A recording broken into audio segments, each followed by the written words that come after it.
سب سے آخری آیت جو نازل ہوئی کون سی ہے؟ یہ سورہ بقرہ کی آیت ہے، یا الذین آمنوا اتقوا اللہ وذروا ما بقی من الربا۔ اس کے بعد اللہ تعالیٰ نے اس پارے کے آخر میں ایک بہت بڑی ایک صفحے کی آیت ہے دین کے بارے میں۔ اس میں اللہ تعالیٰ نے یہ بیان کیا ہے کہ کسی کو ادھار دینا ہو تو لکھ دیا کرو، اس سے جھگڑے نہیں ہوتے، یہ واجب نہیں ہے، مستحب ہے۔ اللہ کے اس فیصلے کے مطابق، قانون کے مطابق انسان اگر تعامل کرنے لگے تو جھگڑے بہت سارے ختم ہو جائیں گے۔ یہ جو جھگڑے ہوتے ہیں کس لیے ہوتے ہیں؟ اس قانون کو لوگ فالو نہیں کرنا چاہتے، بلکہ اگر کسی کو آپ ادھار دیں اور اس سے کہیں کہ کاغذ لائے لکھ لیتا ہوں تو اپنی توہین سمجھتے ہیں بہت سارے۔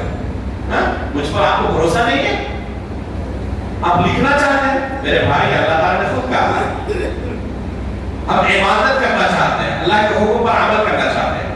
اس لیے اگر کوئی بھائی آپ سے ادھار لینے کے موقع پر لکھا پڑھی کرنا چاہے تو کبھی اس کو شک کی نگاہ سے نہ دیکھیں، کبھی شک کی نگاہ سے نہ دیکھیں، اس آیت پر عمل کریں۔ یا ایھا الذین آمنوا اذا تداینتم بدین الی اجل مسمى فاکتبوہ، اللہ تعالیٰ نے کیا کہا کہ اسے لکھ لیا کرو، تو یہ اللہ کا حکم ہے۔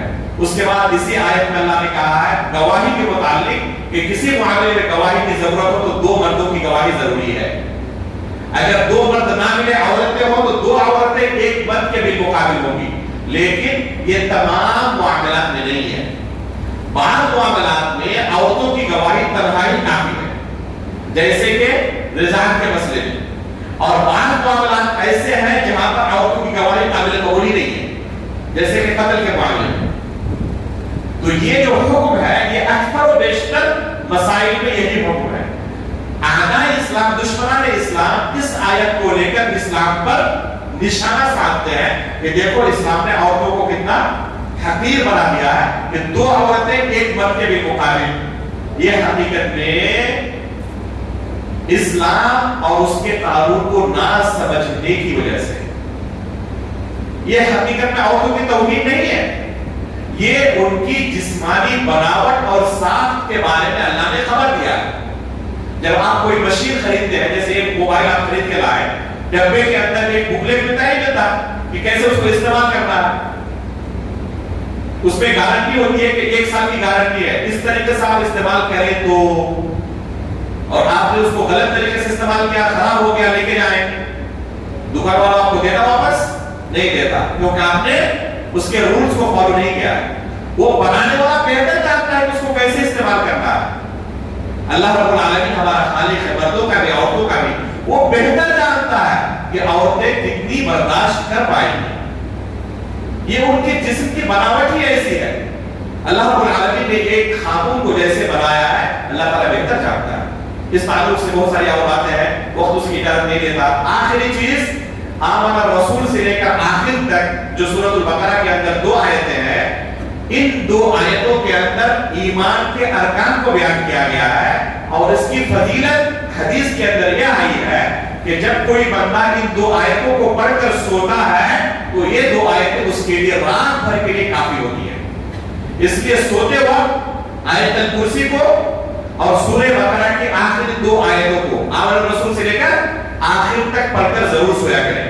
کبھی ایسا نہ ہو کہ ان آیتوں کو پڑھنے سے پہلے آپ سو گئے ہو۔ اپنی عادت بنا لیں آج سے کہ آیت الکرسی کو اور سورہ بقرہ کی آخری 2 آیتوں کو آمن الرسول سے لے کر آخر تک ہم پڑھیں گے، اس کے بعد ہی اپنے بستر پر جائیں گے۔ الحمدللہ اللہ کے فضل و کرم سے سورہ بقرہ کی اہم آیتوں کی تفسیر سے ہم فارغ ہوئے۔